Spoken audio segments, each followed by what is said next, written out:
في إحدى المدن الساحلية على ضفاف المحيط، عاش الحاج علي، وهو رجل الأعمال الناجح الذي بنى ثروته بجهد سنوات طويلة. حلمه الوحيد كان أن يرزق بولد بعد 4 بنات يحمل اسمه ويكون امتدادا لنجاحه.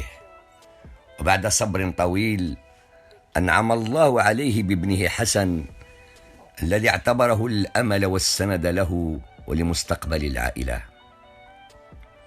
كبر حسن في بيئة مترفة، مغرورا بالثروة التي لم يتعب في كسبها، بينما انشغل الحاج علي بتجارته.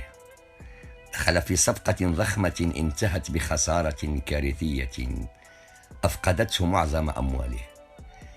بدأت علامات التوتر تظهر على وجهه، في حين كان حسن يعيش حياة اللهو محاطا بأصدقائه في قصره الفخم المطل على المحيط.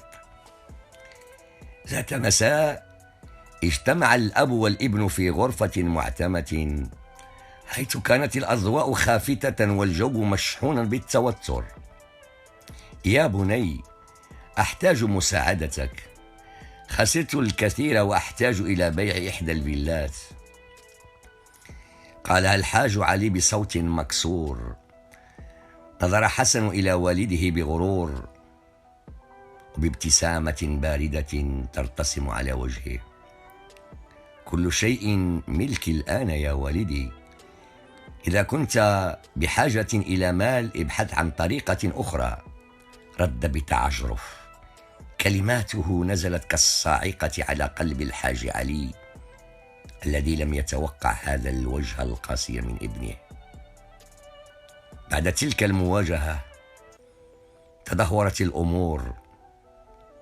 استمر حسن في إهدار الأموال، بينما بدأ الحاج علي يواجه الفقر. لكن سرعان ما بدأت الحياة تظهر عواقب عقوق حسن. المشاريع التي استثمر فيها فشلت، وأصدقاؤه الذين كانوا حوله بسبب ثروته بدأوا يبتعدون عنه. في ليلة حالكة، وحيدا في قصره الفارغ المطل على المحيط، جلس حسن في الظلام مسترجعا ذكريات والده. تذكر كيف كان والده يعمل ليل نهار، وبدأ شعور عميق بالندم يتسلل إلى قلبه. يا ليتني استمعت لوالدي، صرخ في الظلام، وكأن صدى كلماته يلاحقه. بدأت الديون تتراكم عليه. كلما حاول الوقوف من جديد سقط أكثر فأكثر. لكن في لحظة حاسمة استجمع قواه وقرر أن يطلب العفو والمغفرة من والده. نهض ببطء ووضع قدمه على الدرج الأول من السلم، لكن ما إن بدأ في الصعود حتى سمع صيحة أخواته معلنة عن ترجل والده عن صهوة الحياة. تجمد حسن في مكانه، مشاعر الفزع والندم تتصارع في قلبه، فقد أدرك أنه فات الأوان، وأنه فقد الفرصة التي كان يسعى إليها. بينما كانت بنات الحاج علي يحملن إرث القوة والعزيمة، كانت حياة حسن تتلاشى، وكان يعلم أن العقاب لا مفر منه. المال قد يجلب الفخر، لكنه إن لم يقسم بالعدل وفقا لشرع الله يصبح نقمة.